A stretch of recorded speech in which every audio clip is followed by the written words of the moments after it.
के भन्न चाहनुहुन्छ दार्जिलिङ युनिभर्सिटीले? म आज दार्जिलिङ आउन त बहुत बार आइसकेँ। आज दार्जिलिङको विषयमा म आफ्नो मनले र मुखले व्याख्या गर्न नसक्ने अवस्थामा छु। यहाँ जो स्वागत दार्जिलिङका जनता जनार्दनदेखि लिएर लोकप्रिय नेता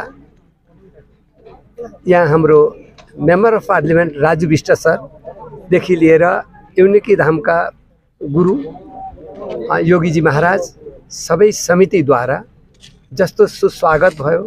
यो पवित्र पावन भूमि देशमा सारा भारतवर्षको यसलाई के भनिन्छ रूप अफ दि वर्ल्ड संसारको मुकुट मानिन्छ दार्जिलिङ। यो मुकुटलाई यस्तो सभ्यता पवित्रता आनन्दता यहाँ सनकादि 88,000 ऋषिहरूले यहाँ तप गरेको तपस्थली कञ्चनजङ्घा उता गएर सबै टिस्टा नदीदेखि लिएर माउन्ट एभरेस्ट सगरमाथासम्मको यो एउटा लिङ्क छ। यो लिङ्क हिमाचल प्रदेशदेखि लिएर उत्तराखण्ड हिमालय क्षेत्र पवित्र पावन भूमि यो धरती यो दार्जिलिङको भूमि। यो धरतीमा आउँदा मलाई अति आनन्द लाग्यो, खुसी लाग्यो र यसमा कतिपय चिजहरू अब हामीले आउने समयमा यस्तो विकसित हुनुपर्दछ।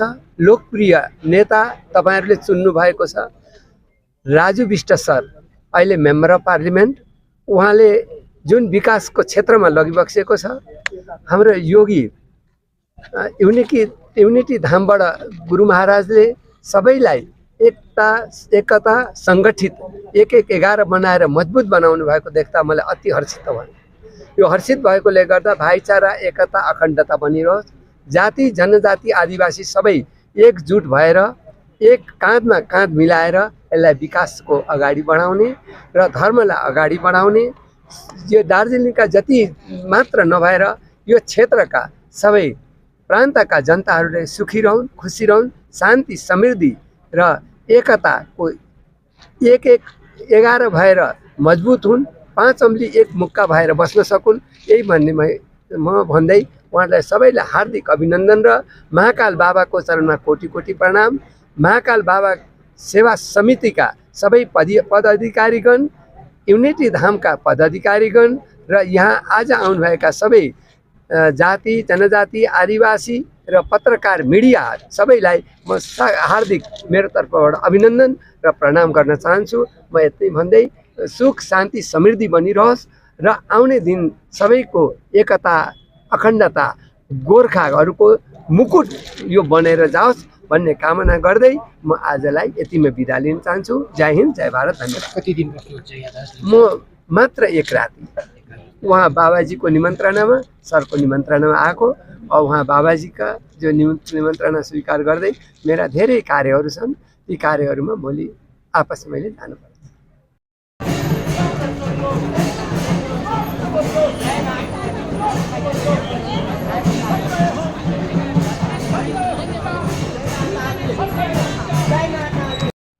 दार्जिलिंग की भूमि में हमारे बीच 1008 ऐसे बहुत बड़े संत महाराज कालिदास जी का मैं सभी जनता की ओर से आदरपूर्वक स्वागत करता हूं, अभिनंदन करता हूं।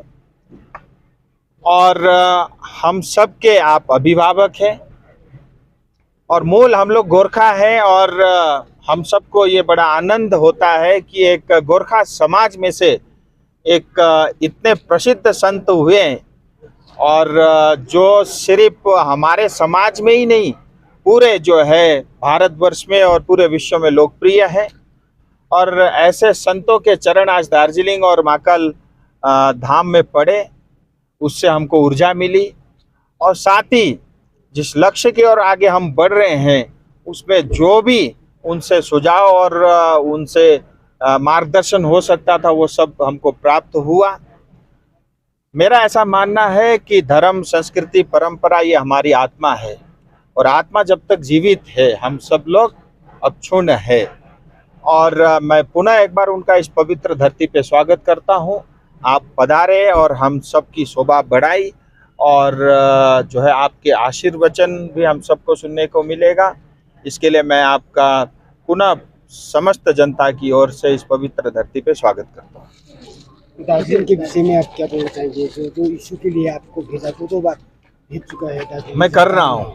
मैं दार्जिलिंग की जनता का ऋणी हूँ कि उन्होंने मुझे दूसरी बार सांसद चुना और इस बार फिर मैं कहता हूँ आपको गर्व होगा कि आपने जो है एक अच्छे सांसद को चुना। जैसे पिछले 5 साल में आपको ये नहीं लगा कि आपका वोट बेकार गया, ऐसे इस 5 साल में भी आपको वो अनुभव नहीं होगा। ये मेरा संकल्प है और ये मेरा आपके साथ वचन है। जहाँ तक गोरखाओं से जुड़े हुए अलग राज्य का मुद्दा है या स्थायी समाधान का मुद्दा है या जनजाति का जो कोर मुद्दे हैं, वो ट्रैक पे है। लेकिन पिछले कुछ समय से गृह मंत्रालय में उसको लेकर के वार्ता अभी हुई नहीं है, क्योंकि बीच में मणिपुर का कुछ कांड आ गया था, फिर चुनाव आ गया था। चुनाव समाप्त हो गया, अब 2 महीने भी बीत चुके हैं और वो ताला जल्दी खुलने वाला है। और मेरा ऐसा मानना है किसी भी समाधान के लिए बातचीत, परामर्श सबसे अहम होता है। और इस बीच में मैं गृह मंत्री से भी मिला हूं और जल्दी वार्ता की जो है प्रथा शुरू होगी और हम समाधान तक पहुंचेंगे।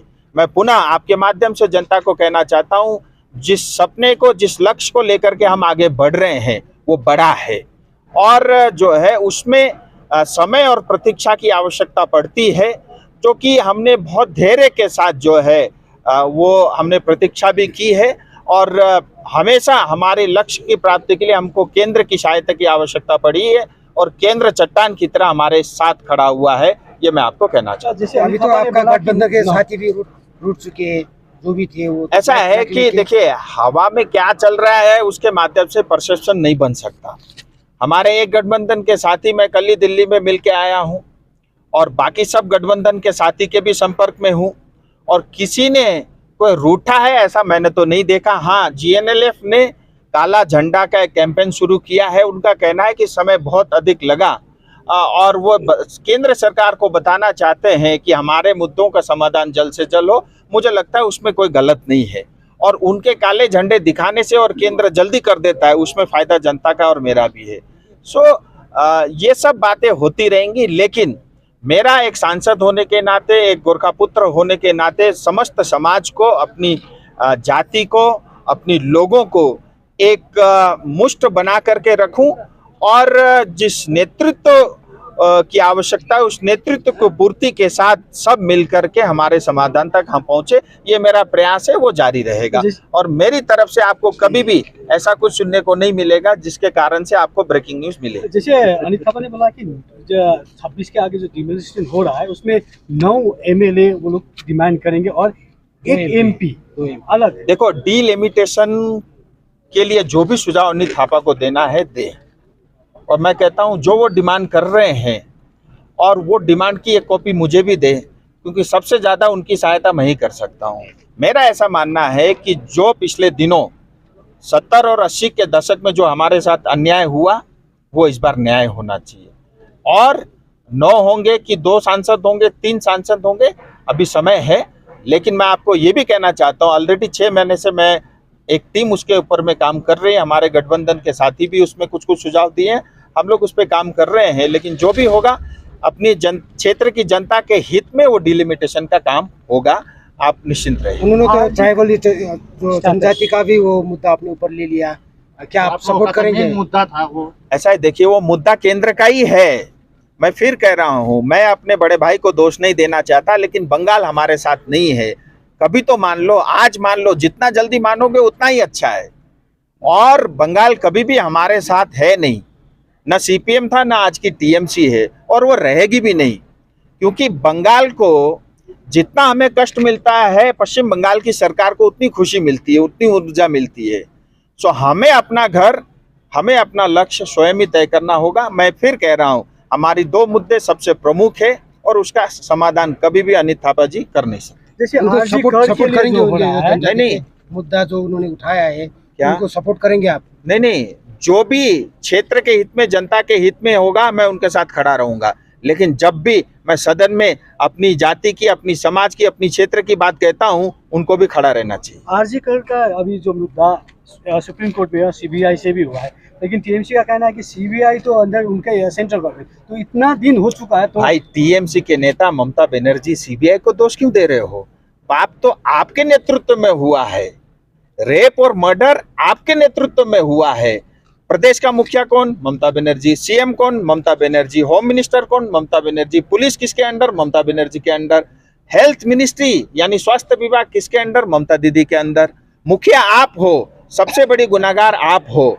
और उसके बाद जो घटनाक्रम घटना घटती है, उसके बाद जो क्राइम सीन को हटाया गया, 8000 गुंडों को भेजा गया, उसको तोड़ा गया और उसके साथ ही जितने भी उस कांड से रिलेटेड सबूत थे उस सबको नष्ट कर दिया गया। और आज आकर के छाती चौड़ा करके आप सीबीआई को दोष देते हो। इसका अर्थ ये है कि आपके डे 1 से आपके मन में खोट था, आप चाहते नहीं थे कि न्याय मिले, उस पीड़ित परिवार को न्याय नहीं मिले, आप इस पक्ष में थे। लेकिन सीबीआई जिस दिन उसका पूरा जांच कंप्लीट होगा उसके बाद आप देखना, जो भी इससे जुड़े हुए हैं वो सब सलाखों के पीछे होंगे। मेरा ऐसा मानना है, अपराधी जो है, जिसने किया है, उसके साथ ही उससे भी बड़ी अपराधी अगर कोई है तो ममता बनर्जी मुख्यमंत्री है।